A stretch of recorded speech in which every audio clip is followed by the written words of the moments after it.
Like to call to order the study session of August 25th, 2025 at exactly 6 p.m.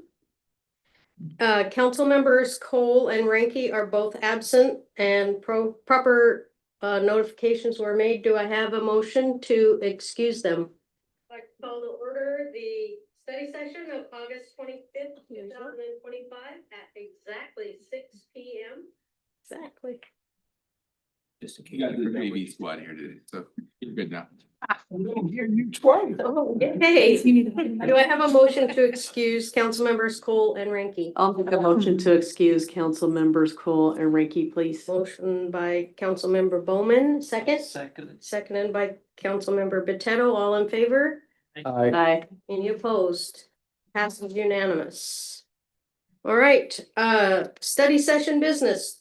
We have a presentation by the YMCA.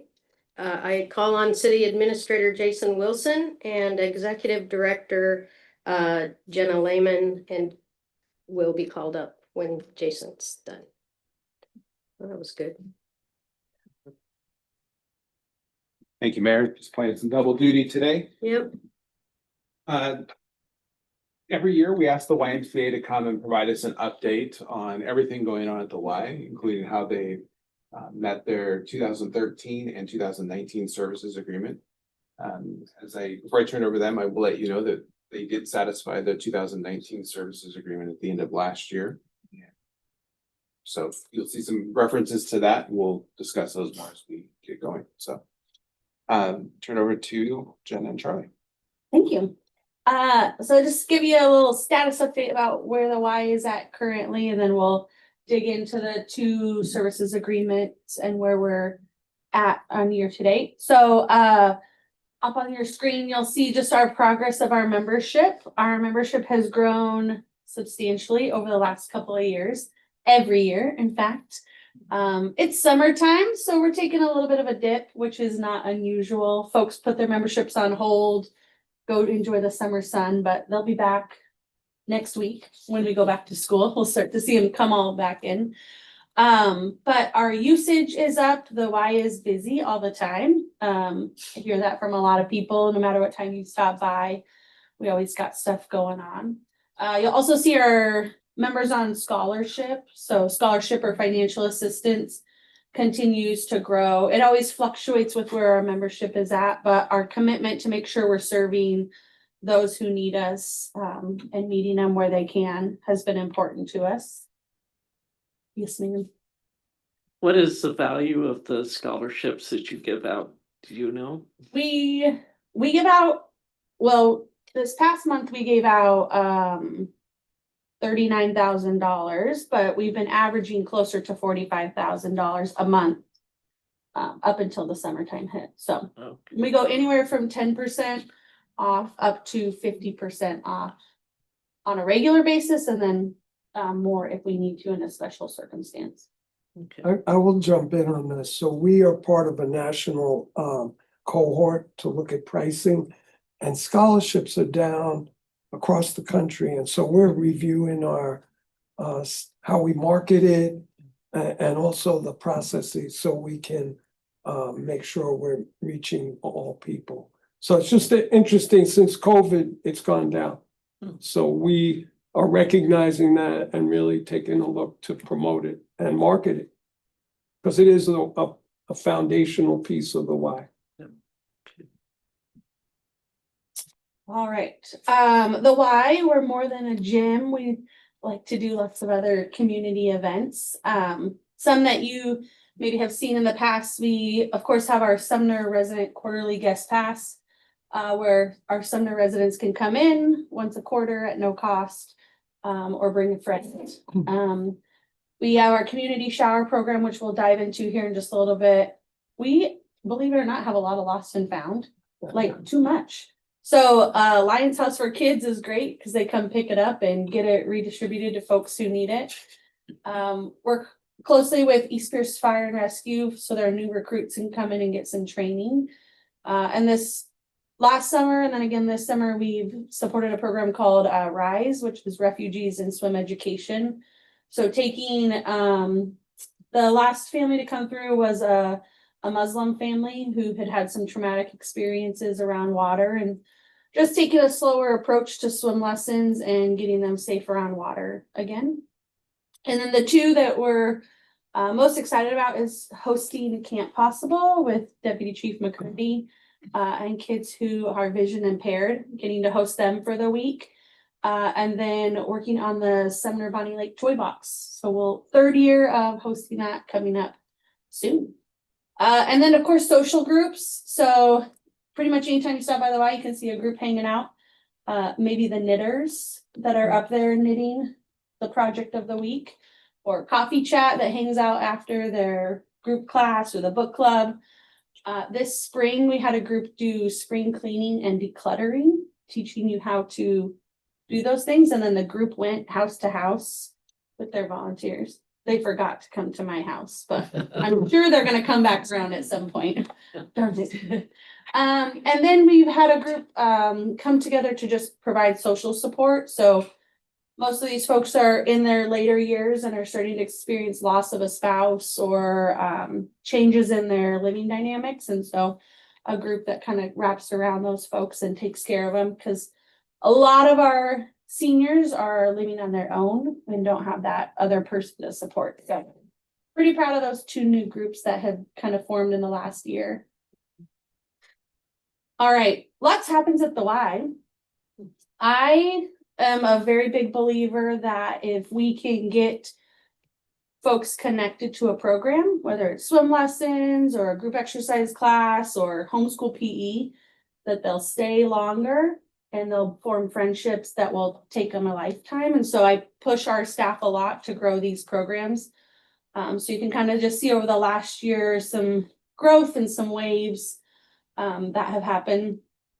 We are blessed to have the field just to the north of our property now. And so we're able to host flag football, well, not flag football this year, soccer and t-ball on site, which have really boosted our numbers. Our commitment to swim lessons stays strong.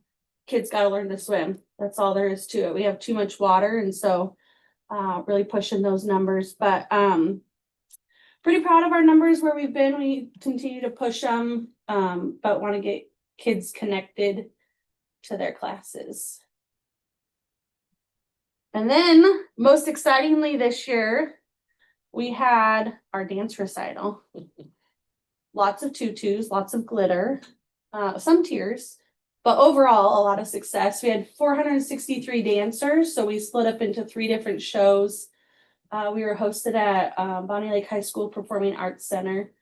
And I think this is just a testament to what the arts means to our community, is to have this many littles who want to dance, and even adults. So there's opportunity for any of you next year who maybe want to get in, you want to show off your best dancing skills. There's a class for you. So I'll be right there. okay. But just really cool to showcase everything from the 2-year-olds out there with their moms all the way up to the adults dancing and getting to perform. And then, not that anybody's counting down, but there's only 4 days left of summer day camp. We're pretty excited to wrap it up, but our numbers have dipped a little bit this year, but we also added in a midweek camp in response to what our families were asking for. Years past, we had saw, we have really strong attendance that Tuesday through Thursday, but parents that can work remote on the tail ends or just don't need it for the 5 days really took advantage of the midweek camp, which has been pretty successful for us. And then what I'd like to point out is the counselors in training. So those 13 to 15-year-olds, over half of those kids were returners from the year prior. And next year, that same half is going to be 16. So they could be hired as counselors. And so we're just trying to grow our own staff. We want kids who experienced camp as a kid to then become a counselor in training, to then become a counselor and kind of live the life. But camp's been busy. It's been a pretty good summer so far. We're excited for them to go back to school. But they did everything from rock climbing to STEM, to dance, to different kinds of sports. and arts and culinary this summer, and so the new challenge that we face is there's a lot of competition for camps in the area that have popped back up that weren't there in the years prior, but I think we adapted well and we'll continue to adapt well. We got to make sure kids have a safe place to be in the summer. And then how do we partner with the community to do so? And then teen late night. So teen late night is part of our services agreement, but also just something that, you know, way back when the Y was a dream, we wanted our teens to have a safe place to be on a Friday night, or our community did. And before COVID, late night was hard to get off the ground. We were competing against, you know, football games and basketball games and school activities, but late night post-COVID has taken quite a drastic increase. Already in 2025, we've seen 2,300 kids, averaging about 72. During the school year, we're closer to 100. And then new to this year is badges and boxing with Officer Anderson and Sumner PD. Huge hit, 20 kids consistently. We're excited for the school year to get back in, so Officer Anderson will be back with the kids doing that program. But late night has really served the kids who maybe just don't fit in our traditional school activities or who are struggling to find their place. There's a very big Dungeons and Dragons club that plays every week. And there's an arts club that's currently working on decorations for our 10-year anniversary. So it's free to 6th through 12th graders to come every Friday, and they can be there for the full 4 hours, or they can be there for 2 hours. Really proud of the team. And you'll see the picture right there is when the library came and asked for their input last fall on what they wanted to see, which I thought was pretty powerful to give them a voice to something that they hopefully will take full advantage of. All right, so this is the 2013 original services agreement. So I'll kind of talk through that. This one has 2 years left due to the COVID extension. So community access, our quarterly guest passes we have struggled with them. Always looking for new ideas and new ways to get more folks to take advantage of them. So far, we've had 26 people. That 2023 year, there was a lot of extreme heat advisories. And so we worked together with the city staff to make sure people knew to come in as a cooling center. They're still available. We probably need to revisit how we're advertising them again, but they remain available. Late night, we kind of talked about that already, ready to exceed the previous year. Financial assistance, so year-to-date average 12.69%, above average from where we were in 2023 and 2024. So that's all tracking how it's supposed to.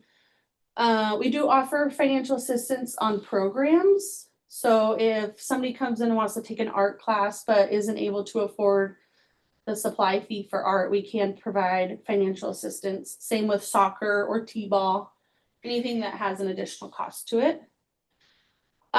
Meeting rooms, we hosted an array of folks. I forgot to add, we also host communities for families, which I've seen some of your friendly faces there.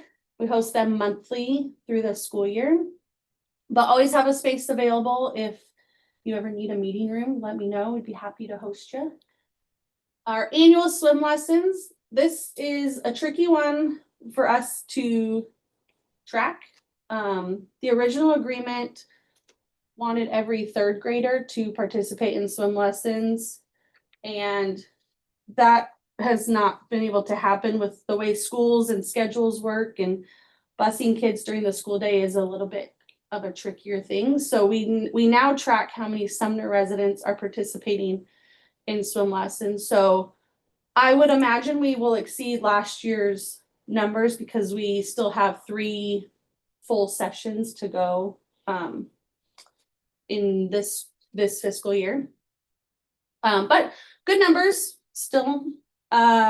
We do have rental Right, birthday parties are back at the Y, so if anybody would like to have their birthday party at the Y, you let me know.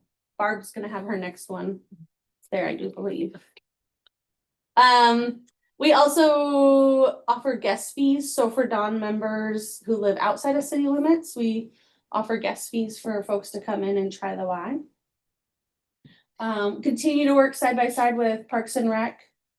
We hang their stuff up in our building and pass off the information. I think what's unique with Parks and Rec is a lot of what they do, we don't do. And so there's no reason why we can't support them and funnel people to them. And at the end of the day, we just want to see kids and people healthy, so we work together on it.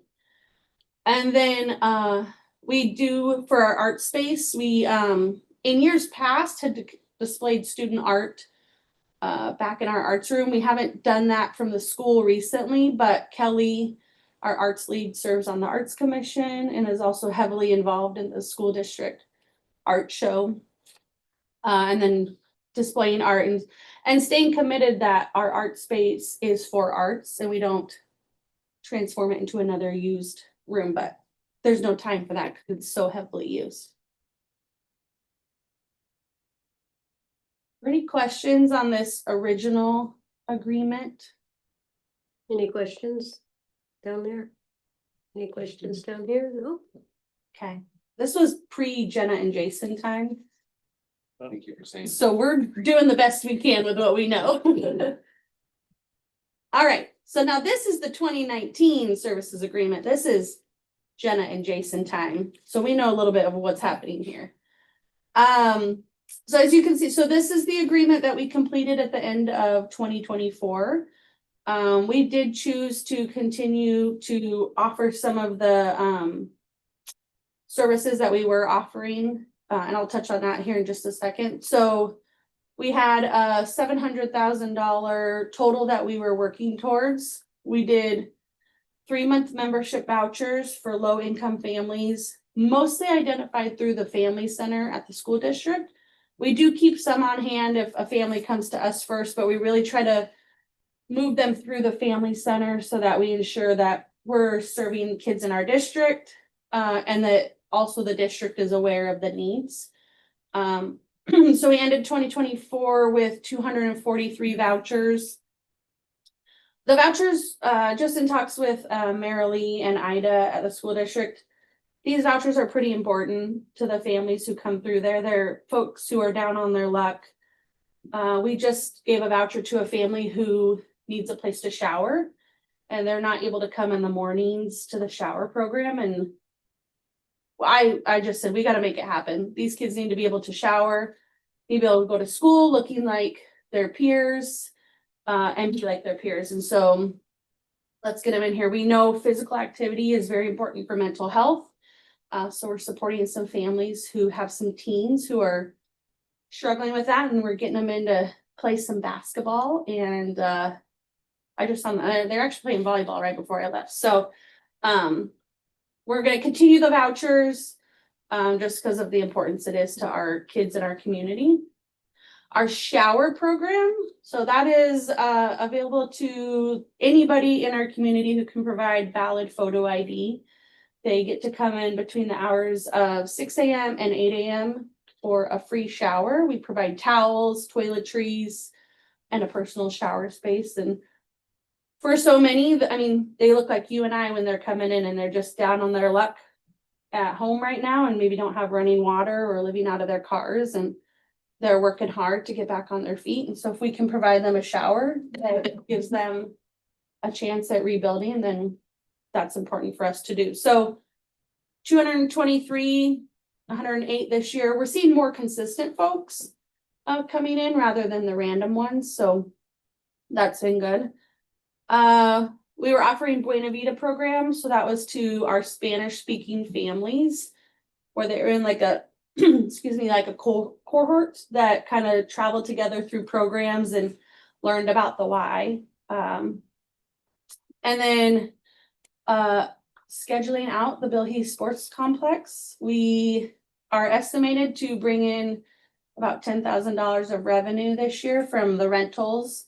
And finished 2024 up with about $9,000 in rentals. So that's just local teams wanting to rent out the field space, and we manage all the paperwork and the scheduling and all of that. So, yeah, that finished in a good spot with our services agreement. And then we'll continue to offer some of these as we move forward. Any questions? Any questions? No? Any questions down there? No? Just, cause I know we have some council members that were not on the council in 2019 or even last year when we discussed this. So just as a little bit of history here, the 2013 services agreement was in exchange for a financial contribution of the city to the YMCA to help with construction costs. That was a 10-year agreement that was signed in 2013, but started after the date the Y opened. 15, so that's a 10-year period. Due to the pandemic, the Y obviously couldn't operate for about 2 years. In 2022, we extended that original services agreement by 2 years, so that'll expire in 2027 now. The 2019 agreement, as Jenna alluded to, was in exchange for some land that the city owned just north of the YMCA, and the plan is for the YMCA to convert that to recreational use, field space, and hopefully someday an Aranasium. That was a lower agreement, $700,000. That was also extended in 2022 by 2 years. And like Jen said, they have met that agreement terms already. All right, so just as we wrap up here, we're celebrating 10 years of the Y being in this community, which is pretty crazy and incredible to think. So we have an event on September 6th, which hopefully all of you got your invites, and I saw some of your RSVPs in there. Sunday is technically our 10-year, but we're gonna party on Monday instead. So you're welcome to stop by on Monday the 15th as well. We're gonna do party on the plaza with some cake and some celebration, and just getting to celebrate the members that have been with us for a day or the whole 10 years. And then coming up on October 23rd, we'll have our Jack-O-Lantern Jubilee, which is a trunk or treat that we'll do outside for open to the community. We provide all the candy. We just want some trunks that want to hand out some candy. So, and then lastly, if you haven't RSVP'd and you want to come, it's not too late. We'll still take you. We're excited to celebrate 10 years. The city council members, current and past, have been so instrumental in our Y's success, and we can't thank you enough for being incredible partners and for championing what the Y was. You know, there was lots of questions on if we would be successful in our community, and I think we are 22,000 members, and we're competing for #1 most any given day. Gig Harbor, they got more people right by, but we're gonna get them. But you know, to see our whole community come together and this be a place is that people are welcome and they're comfortable, I think speaks a lot. And we just appreciate your continued leadership and support of what we do. Anything to add, boss man? Yeah, I think that was a great job. Jenna and her team are excellent. It's fun to see. I also wanna thank Jason. It is a true partnership. And I tell Jason this, but the Sumner relationship is the standard for us. And not every city is as collaborative or as, you know, as strong a partner. That's really fun. And I think 20,000 plus members, I think the payout we can celebrate. It's impacting the community. I hope, you know, Jason, Jenna, and I are gonna meet September 5th to continue the relation, you know, to be intentional with how we move forward and do those things that you saw. I think it's important to make sure that we're reaching people that need it, and not just, it's fun to see all the families come in, but we do have to be intentional with people who need the Y. I do, as part of the 10-year, it's fun to look back and to think Barb, when you took a busload of people and took them to Gig Harbor to see what a Y would look like and start the visioning. And you put the Y together because you had the input to design the Y, and that the art center is amazing addition. No other Y has that, and it's fantastic. And those numbers are really great. So that was really that came from the community. That's why I say it's just such a standard of a partnership. All the input, all the energy came from the community, what we want, right? You decided what you wanted, and it's working. So it's fun to be a part of it. The council, Jason, it's really fun to work with you. I love it. So great job to all of you. No, I really want to thank the Y for sticking with us, because that was in 2007 when we. I remember. Yeah, and you guys were waiting for us, and it took 7 or 8 years to get the Y open, but the fact that you never gave up on us, we really appreciate that. And I just remember Michelle, she said the feasibility study said 21,000 members, and we thought, how can that be? Because Sumner only has 10,000. That's amazing. And the numbers are right there today. So we Yeah. really appreciate you sticking with us and the great leadership. Well, it's mutual. We will get the field, Jason. That's been rough, post-COVID. What hasn't been entirely kind to the Y. We went through some really tough times, and so the patience. We did put grass in, and we didn't do it the right way initially.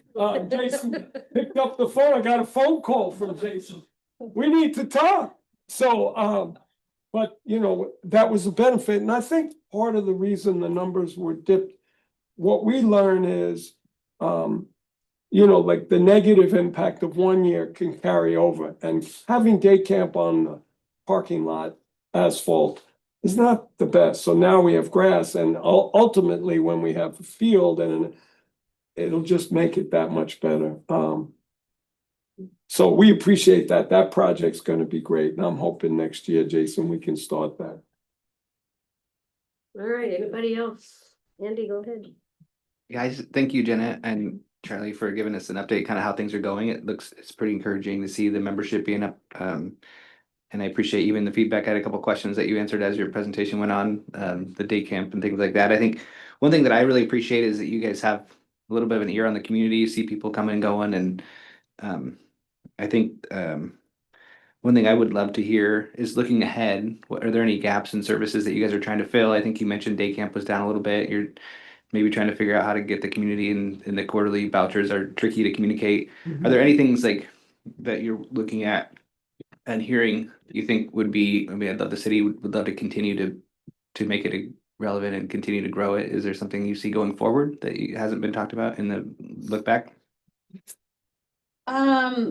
Adaptive programming is something that we've started to reevaluate, just as the needs with our kids look differently. And so what that looks like, I don't know right now. We're just in the starting stages of it. Our Y is ginormous, and it's loud, and it's busy.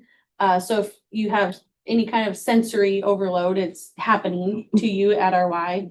But there still is such a need in our community for those kids and adults to be served that we're just starting to explore what that could look like. And maybe doesn't happen within our Y, maybe it happens somewhere else, but the Y is running the program. I don't know.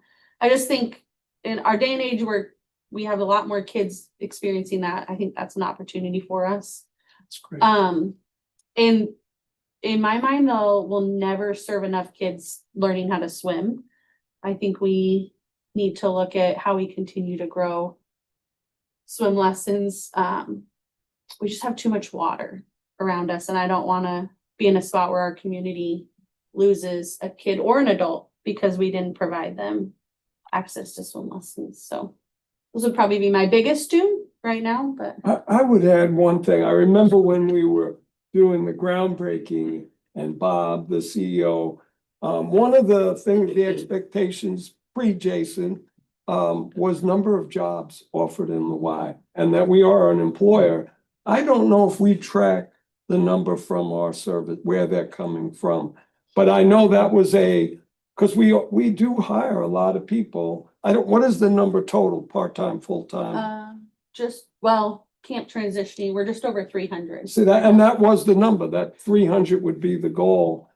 But I wonder if we broke that down, the impact on the community, that's another impact. We don't, and teens, the YMCA nationwide is the largest employer of teenagers. And so that's their first job typically. So it's another impact that you don't necessarily think about right away. Very good. Go ahead, Matt. Yeah, Jenna and Charlie, thanks for the presentation, keeping us updated. I'll just say that I'm a big advocate for the Y. The Y here was one of the reasons my family and I chose to live in Sumner 7-ish years ago, because we were a little bit nervous we were up in Bellevue at the time, a little bit nervous about Sumner's a little bit smaller, it's a little bit more rural, suburban, and do we have the opportunities for activities and classes and programs for our kids? And knowing we had the Y as an anchor here to provide us the dancing, the arts, the swimming, was a huge part of that. And so, just want to say that I've been in all those numbers that you showed of the different programs and classes. I've been in all those with my kids. I've done some of them myself.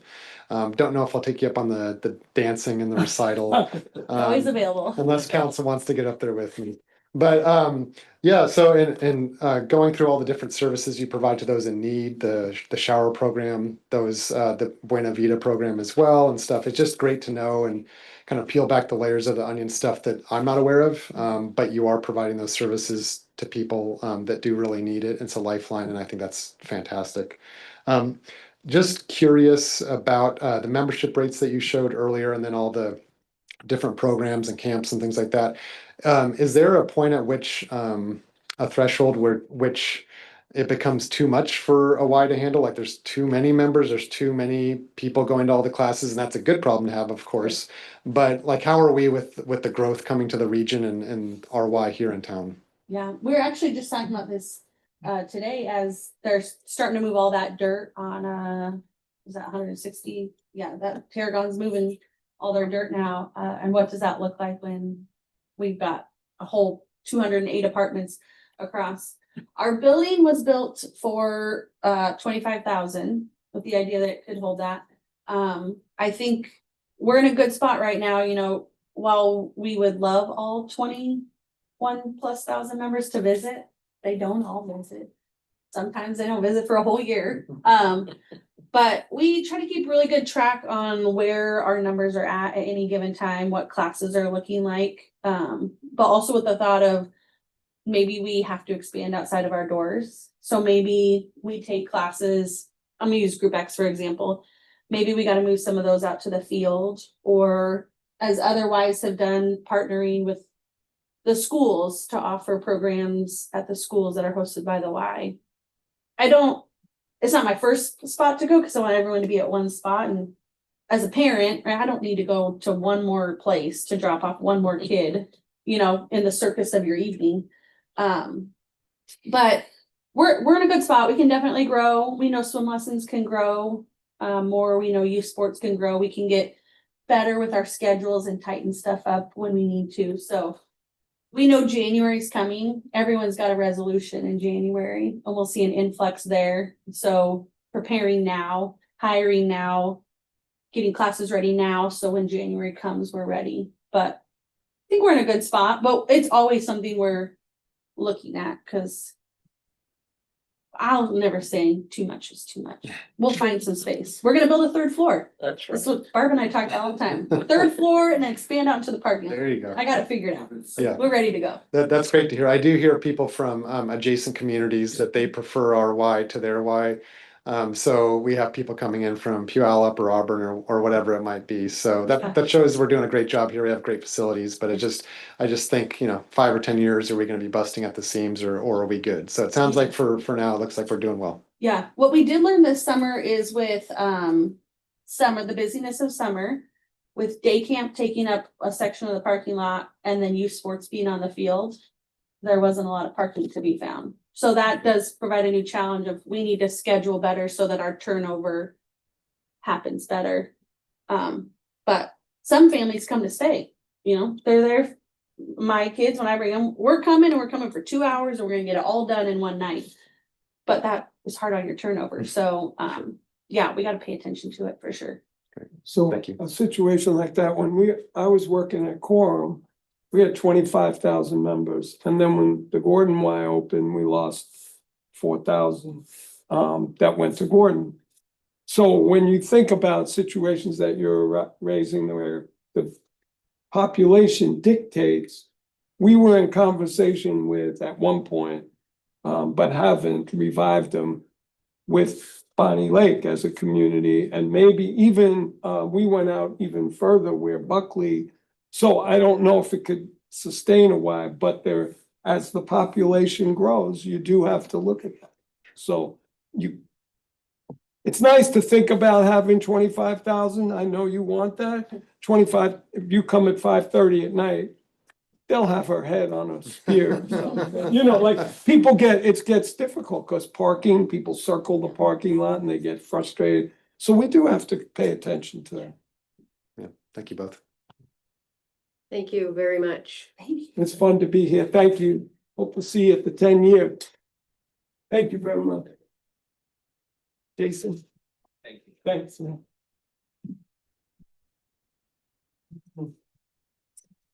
Okay, moving on to urban growth area annexation options, and I am calling on the Development Director Ryan Windish. Thank you, Mayor, members of the City Council. It's good to be here tonight. Thing. There.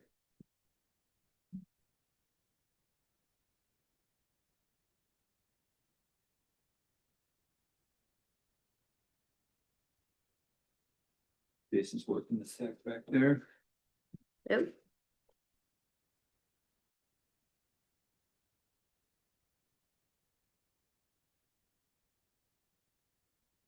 All right, great. So tonight we wanted to give a high overview of some potential annexation options based on some conversations we've had with Pierce County. And our first slide is alphabet soup of some acronyms that will be in this presentation. GMA stands for the Growth Management Act. UGA is an urban growth area. And the UGA and the potential annexation area, the next one, are the same thing, really. The urban growth area technically is the city limits plus an area in unincorporated Pierce County in which to grow. I'll go into more details on that here in another slide. But in the potential annexation area really is what in the county's planning belongs to a certain city that they would ultimately annex that area. And there's 11 different ways that annexations can happen in the state of Washington. And the one that the county is talking to us about is an interlocal agreement, so an ILA.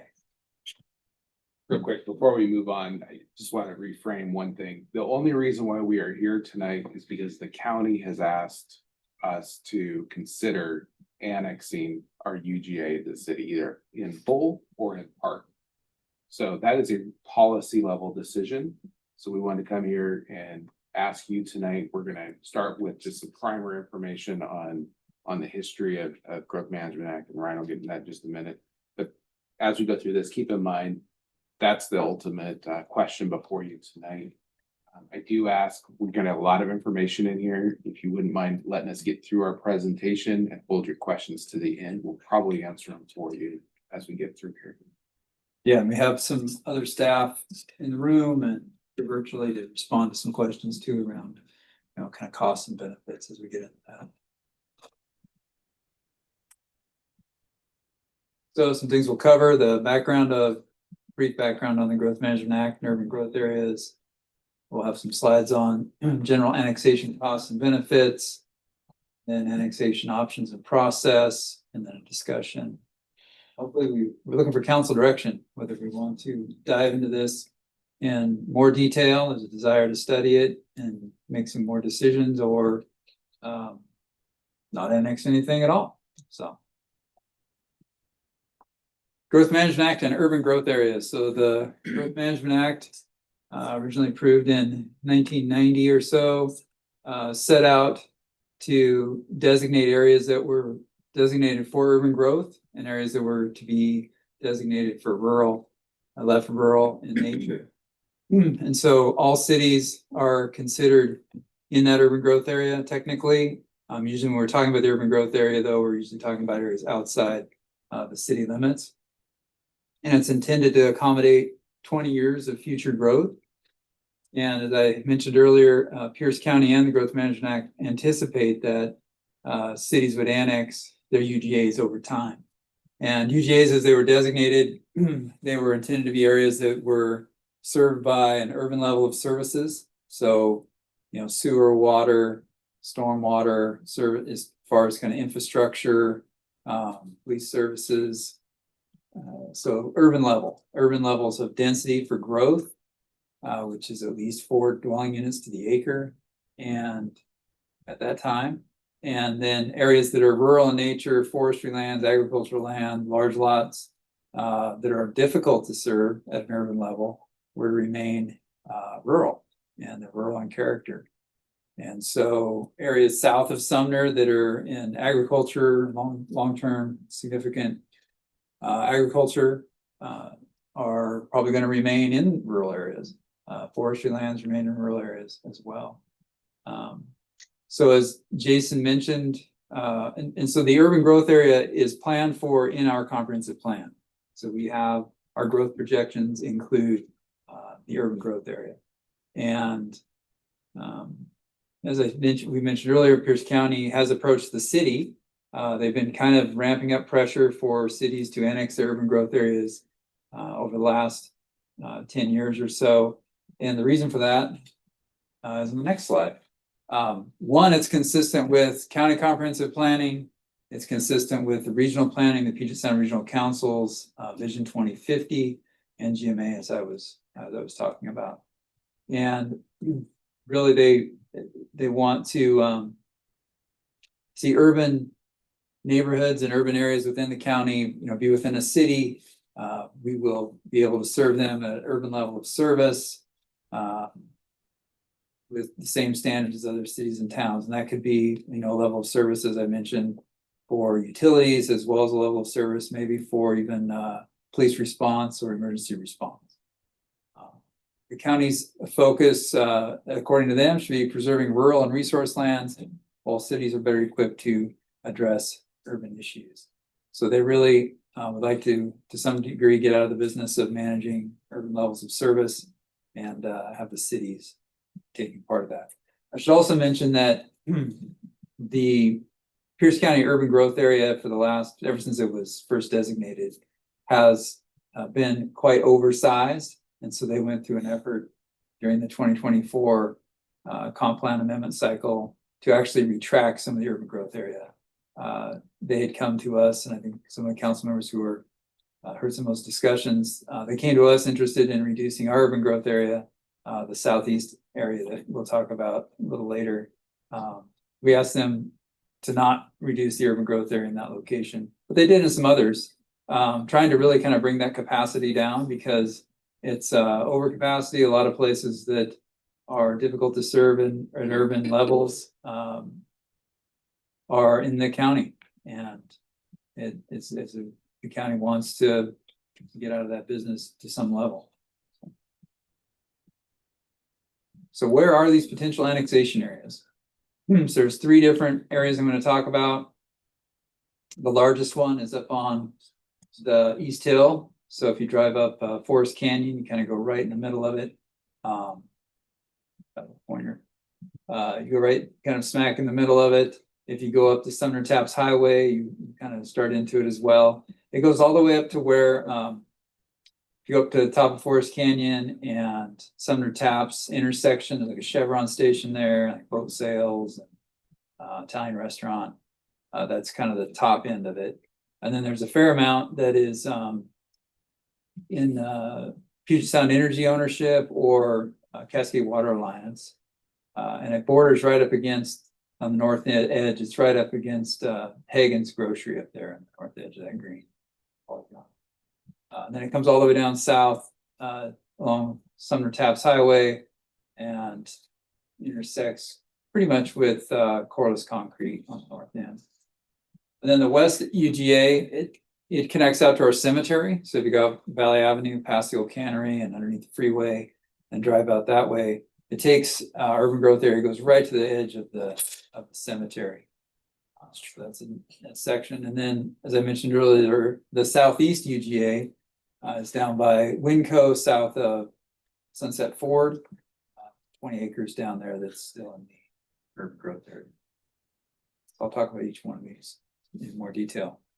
So by the numbers, the population in the entire urban growth area presently is about 2,100 people, about 560 dwelling units, 210 employment, around 35 businesses, small businesses, most of them.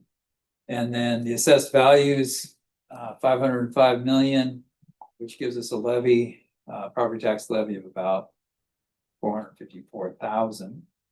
And total is about 1.2 square miles. So what are some of the potential costs? This is where I need some help from folks from Public Works. Anyway, utility infrastructure upgrades. If you look at the East Hill in particular, there are, well, all those areas, but the East Hill in particular, there's some areas that are pretty difficult to serve with sanitary sewer. There's also areas that are already served with sanitary sewer. You bring in more area, of course, our code enforcement, permit load, all of those things are going to increase, as well as the call volume for large area for police and animal control. Rule of thumb, and I think I'm still following rule of thumb of police officers, 1 per 2,000 or so. So at least one other police officer to serve that area. Court impacts, road maintenance, including plowing, paving, and signs. So Forest Canyon in particular and Sumner Taps Highway can be a lot of work to maintain those, especially in the snow and cold weather. And then just an additional demand for newsletters, utility customers, and general support. So definitely costs that will be incurred if you take on these new areas. But there's also potential benefits.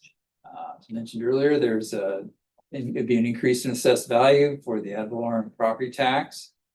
A small amount of increased sales tax, given the fact that it's destination sales tax, we'd have more people, more things being delivered in those areas. And,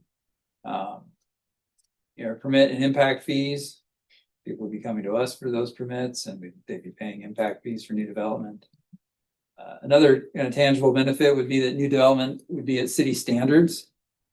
For example, the Southeast UGA developer down there is interested in developing some more multifamily, and they would be on the hook for improving the streets with sidewalks and sewer. And then things would be developed to Sumner standards when it came to buildings, design review, for example, architectural features, and landscaping. Another potential advantage would be to have Kava Materials gravel mine all in one jurisdiction. Right now, we've permitted that both in the city and in the county. But more importantly, as the mine mines out and they get into a reclamation point with the mine, it's zoned for residential. So it would convert to residential, I would anticipate in the future. And then we have more control of areas near our existing city limits. So for example, we use the Southeast UGA as an example. It's zoned community center in the county down there. They could do multifamily in the county, the developer could, but they're choosing, they'd like to be in the city. And so, if it happened all out in the county, it would be under county standards, county road standards. Maybe we like that, maybe we don't. But it's nice to have things that are close to the city and impacting the character and of Sumner to be within our city limits. A few different common annexation processes. There's the 10% annexation method. where 10% of the affected residents come to the council with a petition, and then it's then voter approved. 60% of the residents living there having to vote in favor of it. There's a council resolution, so if the council's kind of leading this, they would pass a resolution for annexation, of course, notify the residents, and then there'd be a vote, and 60% of the voters have to approve it for it to be brought into the city. Then there's the 60% petition, where owners of at least 60% of the property values of the area petition the city for annexation, and that goes to council, and that also has to go to the county boundary board. We'll say when we did our last annexation which was out where Wayne's Roofing is and Petroleum, that area, Henry Way. It was done under the 60% petition method.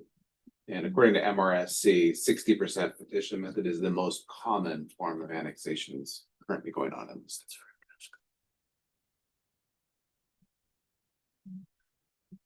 But the annexation process that we're talking about was recently adopted in 2020. And it's an interlocal agreement method. And so this would be an agreement between the county and the city. And there would be notice on the county and city website for 4 weeks. There'd be a public hearing at the county and city. Either we could do it separately or jointly. And then we'd have to notify the special purpose districts like East Pierce Fire and Rescue, Sumner Vine Lake School District, that this annexation was in works. And so it's fairly straightforward. It's also a fairly quick process from what I can gather. I don't know what other cities and counties have done this since it was adopted in 2020, but this was the method that the county was proposing that we go through in order to do the annexation. And again, it's an agreement between Pierce County and the city, and it can address other things. It can address revenue sharing. It can address interim regulations if before we annex, if we want to see things reviewed under a city standard, it can get kind of complicated if we wanted to. So there's options for negotiating that as we look at it. It can also be phased, where you could adopt an interlocal agreement and say, hey, there's an area we'd like to annex sooner than later. And you could phase it well. Now I want to talk about more detail these potential annexation areas and what staff's recommendation is. So up in the northeast UGA, so this is the East Hill around south of Lakeland Hills, and Forest Canyon Road is in there, as well as the Cava gravel. On this map it says CTI gravel pit, so that was the old name for it. Thing about the northeast UGA, there's a lot of newer homes and newer subdivisions and newer roads. So when it comes to kind of assessed values, maintenance and upkeep of the roads, things look pretty good up in this corner of the UGA. Much of the area is already connected to and served by the city sewer. It's within our city sewer service area. This would include, as I mentioned before, the Cava mine. And on this map, it's the CTI gravel pit. It is difficult to provide full water service to this area though, because the elevations go above our storage tanks. So a lot of the area is served by Bonnie Lake water. That's been for years. And then, as I mentioned earlier, the Forest Canyon and Sumner Taps highways can be difficult to maintain. We add a significant amount of roads to the city to have these areas. And so the staff's recommendation is the blue line, the dotted blue line, for the northeast annexation option. And when we talked to the county about this, the county planners, they're wanting Sumner to annex whatever we were going to annex. And they said that the area south of here really does tend towards more kind of large lot rural character development. So they're like, hey, if you want to take on the more urban densities, that's great. The area south of here be more the type of rural development that the county wants to serve. And then the West UGA, as I mentioned earlier, stretches out from freeway east along Valley Avenue out towards the cemetery. Our cemetery is currently an island out there, so to speak. It's city limits, but it's detached from the rest of the city. And so this would connect all that. If you've driven out there and kind of looked around a little bit, there's a lot of different types of uses happening out there. There's single family, there's mobile home parks, there's industrial type development, heavy commercial type development. So a variety of land uses. So bringing that into the city, kind of sorting out in our planning process what zoning we want where would be part of it. Given there's some non-conforming and probably some illegal uses out there, I think we might have a little bit of an enforcement challenge at first. And interestingly enough, this area is served by the city of Puyallup. They've been serving the area for a while. They came to us talking about their plans for upgrading their service area or their pipes and whatever. And we had the option to kind of take it over, but it was not financially really a good idea for the city to take it over. So we've left it as a city of Puyallup water service area. So interestingly enough, our cemetery has a Puyallup address and gets served by Puyallup Water, but it's in the city. So this would kind of clean that area up to some degree. Population on the map, 141 people approximately live here, 46 acres. And then this area is the Southeast UGA, like I mentioned earlier, south of Winco, south of Sunset Ford, right off the 166th and SR 410 interchange. About 20 acres in there. The property, about half of that property is owned, at least half that property is owned by Terragon. They're a developer. They're doing the new multifamily development across from the Y. They've done other projects in the community. And they petitioned us already, actually, to annex. And we asked them to hold off on that while we went through the 2025 comprehensive plan amendment cycle, and have the council consider up zoning the area from low density residential to a combination of interchange commercial on the north edge of it and multifamily medium density residential on the majority of it, which would be consistent with, as I mentioned earlier, county zones, the community center zone. So we expect once, if the rezone goes through, that they would be back, Terragon would be back to run through an annexation process in 2026 that they would initiate with the 60% petition. So this area would need to be upgraded with our sewer system upgrades. Sewer, as I mentioned earlier, the road improvements would be brought up to city standards for those areas that were to be redeveloped and developed. It would bring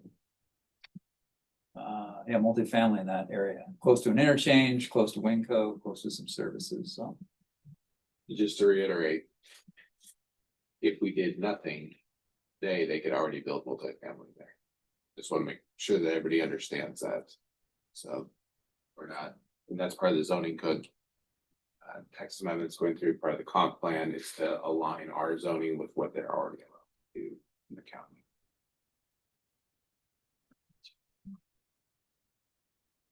Any questions? Great idea. Okay, one more, one more. this one's kind of looking ahead. So Corliss Resources, it's now called Heidelberg Materials. And this area is over here, up the hill from the concrete operation. Of course, you can see the mining they're doing. They're going to bring that hill down 300 feet. And not unlike Kava Materials, once it's mined out, they're going to want to reclaim it for residential development. But it is outside, as you can see on this map, our city limits for the most part, and it's outside of our urban growth area. And the reason for that is that it's a mineral resource area right now. But once it's mined out, I would anticipate the owners of the property be look at reclamation and trying to bring it into the urban growth areas. This is years out, but just letting folks know, I think this is probably what's going to happen eventually. Is the area would become. So this is the area in detail. The kind of purple dotted line shows the area that's owned by Heidelberg Materials and Corliss Resources. That would probably be looking at a future urban growth area amendment. And one of the options in GMA is to do what's called, well, we call it a swap, where you would reduce the urban growth area in one portion of it and expand it in another. And that may be something that would make sense if the area I talked about earlier that's quite rural in nature were to be removed from the urban growth area and then add this area. But this is really kind of a long shot. This is probably not a conversation we had for at least 10 years. All right. So we've gone through a lot of information and, you know, like I said at the beginning, we're really looking for a policy direction from council. If you want staff spending our time engaging with the county on this right now. So we do have some thoughts. Our recommendation is a couple different things. First off, as we demonstrated, the costs associated with servicing the entire UGA really exceed the anticipated revenues. That's a concern when we already are facing a budget challenge here in the next coming years of our the structural deficit of our revenues outpacing our expenses. Excuse me, our expenses outpacing our revenues. So not only is it that budget problem, it's also just staffing it and providing services. As Ryan went through, there's a lot of additional road maintenance, a lot of roads need to be brought up to standard. It is already in our water and sewer service area, or partially in our water area, all in our sewer service area. So we're already thinking about that and providing levels of service or customer service out in those areas. However, if council wants to take a more measured approach to this, there is some things that you could do. The Southeast UGA should be considered. As Ryan mentioned, the property owner already applied once to the city to annex in. And they are planning the 60% petition method. However, there might be some benefits to see if there's other things that the city could gain by going through an interlocal process for that instead of the 60% petition. And the second area you might want to consider is the West UGA. That would probably have a fairly minimal impact on city resources, not a lot of population out there. I think our biggest challenge out in that section would be code enforcement and some non-conforming uses. But us being able to better manage the adjacent land to our city already, you know, because we have that island of our cemetery, connecting that dot, there might be some benefit to that. Really, the policy questions are, first off, what questions did we not answer that you still would like to hear about? You want staff spending any time to explore one or more areas of the potential annexation area? And if so, is there a priority area or areas you desire to look at? All right, Turn it back over to you. who's willing to go? I am. Go ahead, Carla. Hopefully this will make sense. I have like 3 pages of notes up here, so I'm trying not to dig down too deep. So can you quickly describe what the 60% petition method is again, please? Sure, the 60% petition method is where the property owners, let's just use the southeast one as an example. You look at the total assessed valuation. And if you own 60% of the assessed valuation, or you and a combination of other people own 60% of the assessed valuation, you alone can then come to the city and say, we want to annex in. Which is what the Southeast owner, Terragon, has done. So that's a no-brainer. Yeah, they don't own every parcel down there, but they own more than 60%. Yeah, okay. Then my next question is, why is the county doing this? Is it a cost reduction for them? I Thank think you. so, yeah. Push, push, push. All right, so I figured I knew that answer, but wanted to make sure. again, on. For me personally, as I'm listening to all of this, thank you for the presentation. I think you guys did a good job trying to get in probably the appropriate level of detail for this venue that we're in right now. I am concerned about the capacity of the people that work in the city. I've spent the last year and a half hearing how people are overtaxed. Not taxed, but have a lot of work that they're doing. So I wonder if this will put additional pressures on them. So that's something I'm concerned about, with everything that we already have in the pipeline, you know, the town center plan, the growth here right in town. Will they even have time to do this? Right now? You're talking staff time to process. Staff time, yeah, I mean, this would be a lot of staff time. This is a It's huge. staff lift on top of everything else Right. going on. Okay, and then, if, say we did this in the southeast, area, which the landowner has already stated they want to do it, so can you just describe briefly how all the improvements are done? I'm assuming they make some of the initial improvements and then we taxpayers pay for the rest?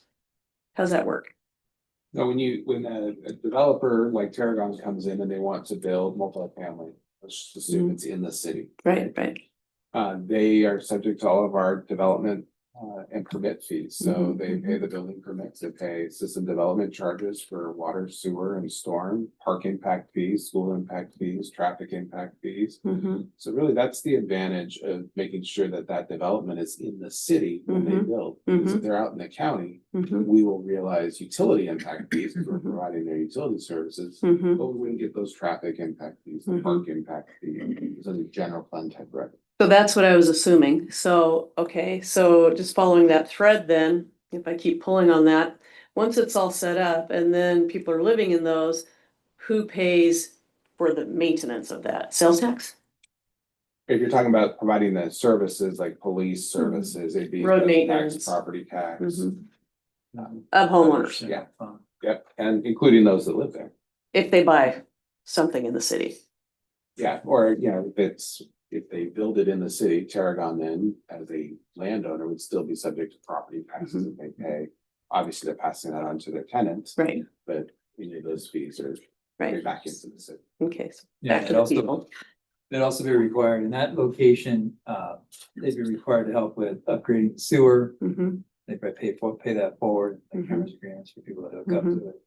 And then any road improvements that were necessary as well. So curb gutter, sidewalk type of urban improvements on a rural road. mm-hmm. that- So then this will be my last question, because I'm sure everybody else has the same ones that I'm thinking of, but so I get concerned because, so I understand the southeast one, so I'm setting that on the shelf. I get that. So all of these other ones, though, I start thinking about, we're already talking about putting a transportation business district tax on the citizens of this city to maintain our roads. And that's where I think in lies that we're coming to a crossroads of expenditures being more than revenues.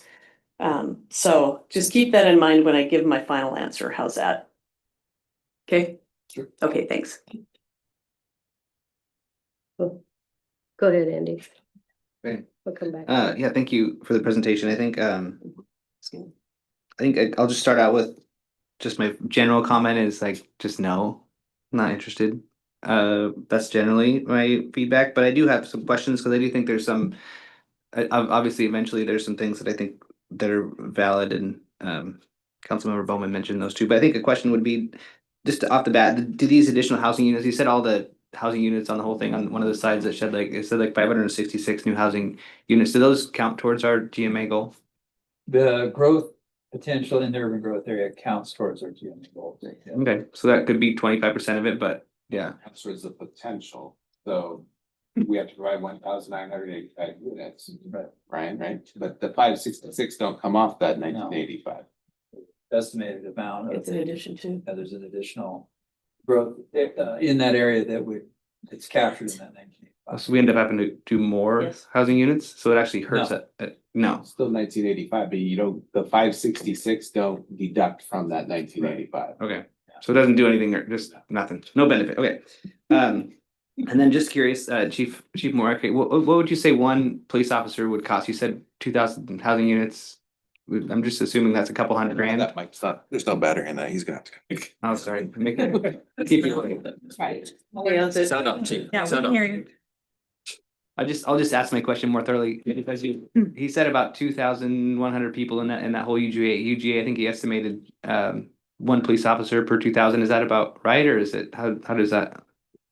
It's 1 per 1,000 is a kind of a general goal, or 2 per 1,000. Well, we're at 1.93 right now. Per 1,000. But then there's also workload, so there's different staffing matrix you can use. And it's kind of hard to predict what kind of calls for service that those areas are going to result in. And I think the overall approach of taking smaller bites is probably the more wise approach. Because I was thinking if it's 2 police officers, that's pretty much that the additional property tax levy was 450,000. That's pretty much just the police officers. Forget about the roads. Am I understanding that correctly? Especially with your startup costs of $80,000 for a police vehicle. So yeah. Okay. And then it said on the notes, I appreciate that. I was gonna ask about that retail sales tax, but it sounds like there's really not much retail sales tax gained. The property tax levy would, I mean, we're looking at doing a couple blocks of street for $2 million. I feel like that's behind service. So if any of those things, I mean, that property tax levy doesn't really cover almost any of the roads is what I'm looking at. Let alone cost of parks, which we're trying to fund. So I feel like it just covers police. Does the county pay for some of they collected some impact fees when those houses were built? And if they're behind on roads, is there anything for us to get where they would pass along some of those fees that maybe they collected that we would get to use? There might be a possibility for some of that, yes. Okay, okay, that's just curious. And then I think last question was parks. I think, yeah, I just think my general thoughts on it, I mean, this isn't a question, just my feedback is I think that one in the southeast makes sense. I think if it's driven by the property owner, it makes sense if there's development coming. I get that. I feel like those development fees really help cover those one-time costs. And so not having those one-time costs covered is it's a pretty big downer for the city. So I think that we need those to happen. I'd love to know if there's a way you mentioned with the ILA, it is a simpler process. If I was a developer, I would say, let's go through that process. If the city is like, hey, in exchange for going through this process, we will, if there's a way to do that and the city benefits, I'm interested in knowing if there's options, because it sounds like there's a potential to say, hey, we're saving the developer something, maybe they'll give us something back. Maybe they'll help us with parks or something that isn't required in the development. Maybe there'd be, so that's at least interesting to learn about, as this is kind of a newer option. Could be a way the city could cover some of the things we're behind on, but I'm not sure if that's good or not. Just I'd love to know more about it. But yeah, in general, I'm not supportive of this at all. Anybody else? Go ahead, Matt. To confirm, Jason and Ryan, on the northeast area that we're talking about, those are currently county roads Yeah. that would then become city roads. Yep. it's all Okay. count. Do we have an idea? I know you said that's one of the kind of detractors from that area is the difficulty to maintain and preserve those roads. Do we know how good a condition they currently are in? I know that a lot of them outside that blue hatch line, a lot of those are gravel. Yeah, south of the east-west line, a lot of those are gravel. So that's partly why we're not interested in taking that on. Right? Okay. No sewer in there, and like I said, large lots, you want to try to put sewer to large lots, that's exceptionally expensive. But as you go north, you see the more dense development. I mean, those are actually urban level streets. I mean, they have sidewalks, curbs, street trees, pretty higher densities. All hooked to sewer. All hooked to sewer. So that's why those are kind of there's kind of a sweet spot. That would be it. Okay. Is that area also, as we're kind of looking at the satellite view, it looks like there's opportunity for development, like there is residential out there currently, but there's still opportunity down the road. Am I reading that correctly? Maybe a little bit. The trees that you see kind of where it says population in acres, that's mostly Cascade Water Alliance property, formerly Puget Sound Energy, and some of it's Puget Sound Energy. So it's limited future development there. For Okay. sure. It's all zoned residential, but I don't foresee that developing. That's some critical areas going up from Fort Canyon, you get some pretty steep slopes. PSC's major substation is at the very top of that green area above the newer residential. So a lot of that will probably never be developed because of Cascade water line. Gotcha. And I see Michael's in the back there, so I don't know if this question is something that he should answer or you guys, but more just about infrastructure projects. I know I shared this with you previously, but just trying to get an idea of the scope of, washed out projects in the area that are coming up, other major road improvements. Because as I think of some of these areas, particularly that southeast UGA area, if we're building, if there's gonna be new development in those areas, and it might be coming even without this, I really don't wanna just funnel people right onto a local road immediately onto an interchange. I just, it's not a good use of the land and it's just gonna immediately put people on, people are gonna be going to Fred Meyer, they're gonna get on 410 just for the half mile. So I'm really thinking long-term, how are these all gonna be improved? I know some of those things are still lacking funding, but could you give me a quick synopsis of some of the major projects in these areas? Sure. So our 166 interchange improvement, which is really on the north side of 410 there, as the roundabout project that you might have seen, that's in the process of, it's currently environmental. We're looking at approximately 3 to 4 years probably to make it through environmental and then move toward final design. And we still need to find construction funding for that. We have to get our ducks in a row first. And we've been in environmental a couple of years at this point. So because of the formal consultation needed for our fish bearing stream there. So that work is proceeding slowly, but at the pace that we can. So there is concern about adding more traffic to that exact spot, but it is at least planned for. And we are anticipating, that improvement in the next few years. I think it's important to remember that whether or not this area is annexed, like it was mentioned, it could be this area could move forward even if it was just to remain in Pierce County. So we don't really have an influence on the development as much as maybe we kind of thinking we have, or the decision might not. The decision to develop might not hinge on the annexation. So, Sure. It might just be coming and we have no choice. Yeah. It is nice to know that we've looked at, the needs of, the frontage in that area. And if you've driven through that area and, once you get past Winco, it really drops off to a very county level roadway. And we would, if they are developing that area, we'd like to have that to be a more formal street as opposed to remain as a county roadway. Gotcha. Especially if we eventually we're going to annex it, long term, this is our time to influence that decision. Right. And is it my understanding also that I think I've heard Jason update me on this, the 410 Valley Avenue roundabout, that's shelved for now. We're waiting for funding. Washout's waiting for funding for that. So it's probably safe to assume state level improvements to the highway or TBD. We don't know if any of those things are going to be coming. Can't plan on it. Especially, the 162 improvements did get removed from their planned funding. They got defunded.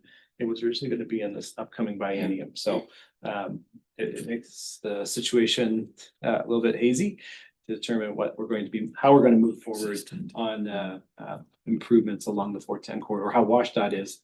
We are going to continue to advocate for the 166 interchange because it is primarily a city project and it has a lot of city benefits to it. Sure. A couple other WashDOT projects that are somewhat related to this is the 162 corridor project. So they're doing a lot of planning effort right now to assess how do you add more capacity, both vehicular as well as multimodal between Sumner and Orting.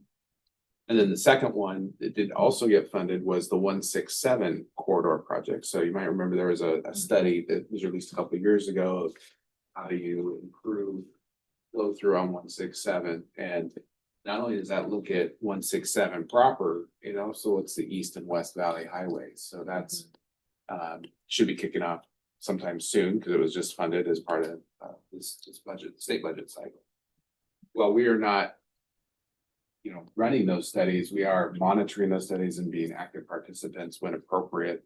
Because obviously, if the state's solution to 167 is also doing improvements on East and West Valley, that has an impact to us, and it has an impact to the annexation area. A lot of our traffic, as we've told you, is cut through traffic. It's not local traffic. So having to, be at the table to influence those decisions is really important. Sure. I think I just generally say, I think these are all complicated spots. I'm not in love with any of them. The west ones, if you tell me that the costs are fairly minimal and it kind of marries land uses and just, makes it nice and clean to have that all within our kind of bucket. I could see that one making sense. The southeast one, I mean, that's one I think I hear council members also asking about. If it's happening, how can we get the most out of it anyway, if we can't stop it? So I'm there for that conversation. I don't know how I feel about that, how much of that could be like posturing, or I'm not gonna pretend to know exactly what that conversation is like. But yeah, I'm kind of, I don't want to be wishy-washy on it, but I don't love any of them in terms of an urban context, and urban level of service too, but. Go ahead, Barbara. So, when the Y was being developed, the plan for that, there was talk of, seeing that property south of 410. And do you know any reason why? I believe it's the same party that's asking for it now. Do you know the reason why it didn't, they didn't follow through, or what? And Ryan loves talking about this topic. Love to go back there. So It's similar, but not the same. I'll let Ryan. Yeah, so. Yeah, in 2009, 2010, we were working with the same developer that's looking for the annexation, Terragon, Mike Corliss' company, to annex.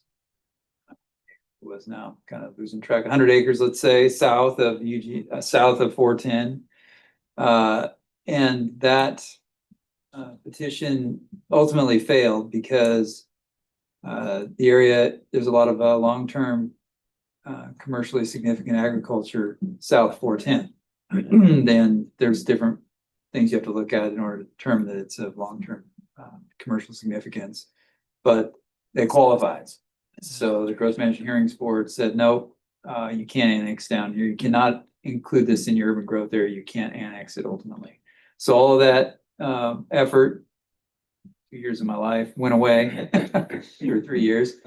And it scaled back to what the urban growth area was originally in 1996. And that's where it's at right there, 20 acres or so. And so Terragon still owns land in there. They've acquired a couple more properties. And they're doing their long-term planning for future development. And so that's what they want to annex it in at this point. Yes. Is that the long and short of the story you wanted to hear? I guess I just want to know that it was, I don't want them to pull out. I mean, even though they're doing the 60%, they may change their mind. That's. I think the nuance there is in 2009, it was a UGA swap. So what they were trying to do is expand the UGA further south. Okay. In exchange for some of that northeast UGA, right? Yeah. That's nothing like that is on the table here. This is just our original 1995 or whatever UGA section. Having spoken to Terragon, whether it's in the city or not, that will get built someday. That's my read on. Yeah. Well, I think to get the improved roads, and I mean, if they're happy to put in the the infrastructure, then I think it's something we should consider. And, you know, like the Corliss property, I think, you know, use some of that property in the up further north as a swap. You know, if we do need the UGA there. But sounds like that's quite a few years in it, you know, the future. Go ahead, Carla. Thank you. So I would say the Southeast UGA, we would look at that through an ILA, interlocal agreement. Because it will most likely happen based on what you've shared here. My philosophy is one where I like to be proactive versus reactive and control my own destiny. So I think none of this is gonna die. So I'm sure you guys are already looking at how we can potentially plan this into our statement of work for the people that work here in the city administration. But that's about as far as I would want to go today. And that's only because I feel like it's gonna happen anyway. Otherwise, I would say no, but it's gonna happen. So that would be the way that process should work. And then, you know, see what comes up next. There's a lot going on here in this town right now for all the people. Anybody else? Go ahead, Pat. Yeah, the Southeast UGA, I'm good with that. I'd rather get ahead of it instead of behind it, so we can get something from it if it's gonna go anyway.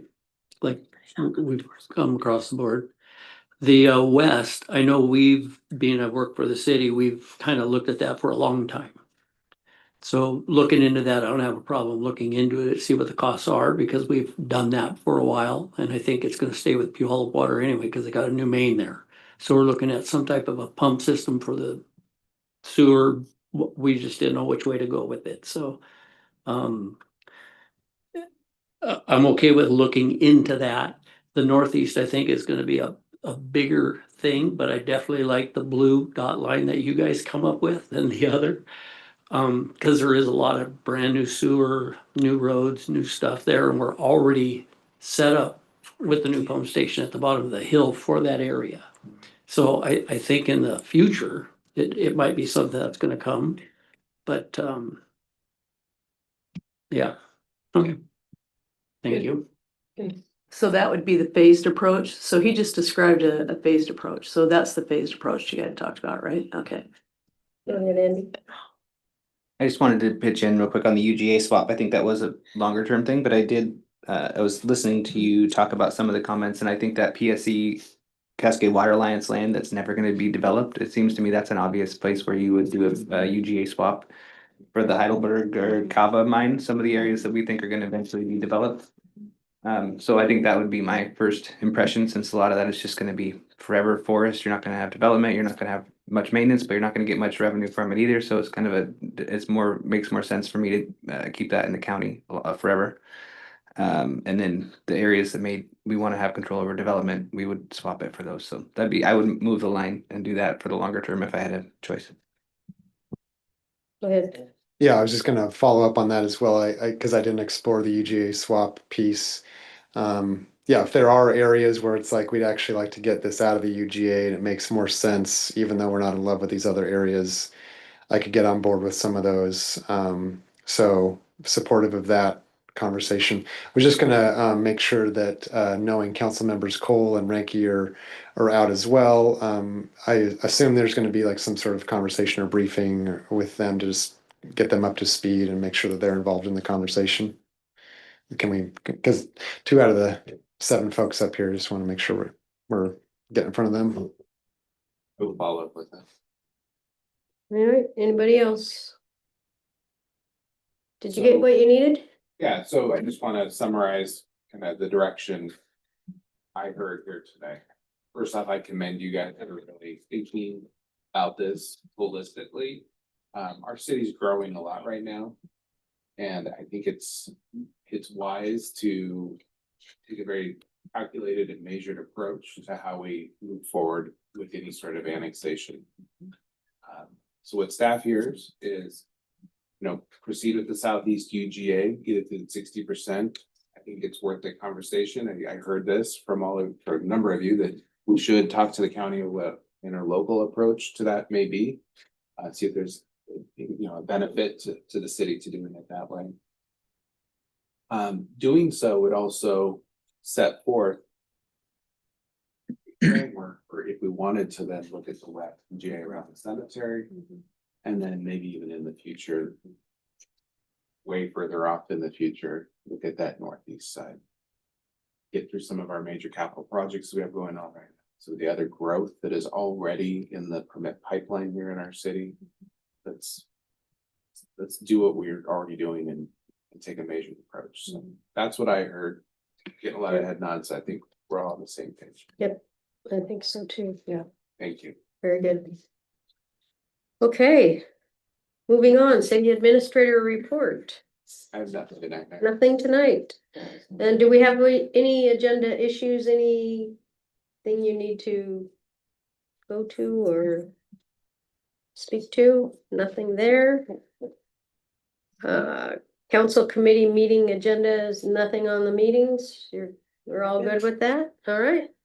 We have no executive session tonight. So I adjourn this meeting at 7:30 PM. Let's go. Great. That was a good presentation.